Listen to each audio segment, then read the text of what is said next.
മാമ്പഴ പുളിശ്ശേരിയൊക്കെ ട്രൈ ചെയ്യാത്തവരുണ്ടെങ്കിൽ എന്തായാലും നല്ല പഴുത്ത മാങ്ങ കിട്ടുകയാണെങ്കിൽ ഒന്ന് ട്രൈ ചെയ്ത് നോക്കട്ടാ. ഇപ്പോൾ പിന്നെ നാട്ടിലൊക്കെ മാങ്ങാ സീസണും ആണല്ലോ. ഈ കറി ഞാൻ ഫസ്റ്റ് ടൈമാണ് കേട്ടോ ഉണ്ടാക്കുന്നത്. ഇത് സ്വീറ്റായ കാരണം ചോറിക്ക് അത്ര ടേസ്റ്റ് ഉണ്ടാവില്ല എന്നാണ് വിചാരിച്ചത്. പക്ഷെ ഉണ്ടല്ലോ, ഇത് ചോറിക്ക് പറ്റിയൊരു കറി തന്നെയാണ്.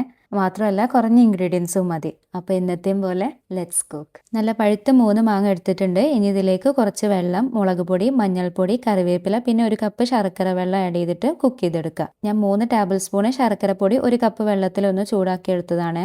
ഈ കറി ഉണ്ടാക്കുമ്പോൾ മെയിനായിട്ട് ശ്രദ്ധിക്കേണ്ടത് ഈ മാങ്ങ നല്ലോണം കുക്കായിട്ടുണ്ടാവണം. ചിലപ്പോൾ ഈ മാങ്ങൻ്റെ ഔട്ടർ പോർഷൻ കുക്കായിട്ടുണ്ടാവും, പക്ഷെ ഉള്ളിലായിട്ടും ഉണ്ടാവില്ല. അപ്പോൾ ഒരു സ്പൂൺ വെച്ചിട്ട് ഇതുപോലെ ഒന്നും ഉടയാതെ പ്രസ് ചെയ്ത് കൊടുത്താൽ മതി. ചെറിയ മാങ്ങയ്ക്ക് എടുക്കണമെങ്കിൽ പെട്ടെന്ന് തന്നെ കുക്കാവും ചെയ്യും കേട്ടോ. ഇനി 1 ടേബിൾ സ്പൂൺ ഗീ ആഡ് ചെയ്ത് കൊടുക്കുക.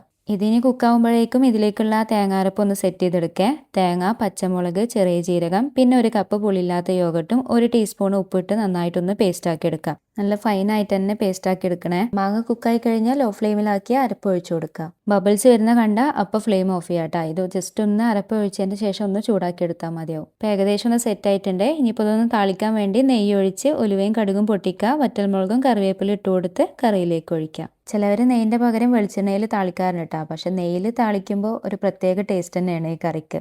അപ്പോൾ ഇതുണ്ടാക്കി നല്ല ചൂട് ചോറിൻ്റെ ഒപ്പം ഈ മാമ്പഴ പുളിശ്ശേരിയും ബീട്രൂട്ട് ഉപ്പേരിയും പപ്പടമൊക്കെ കൂട്ടി കഴിച്ച് എന്തായാലും കമൻറ്റിലൂടെ ഫീഡ്ബാക്ക് അറിയിക്കാം.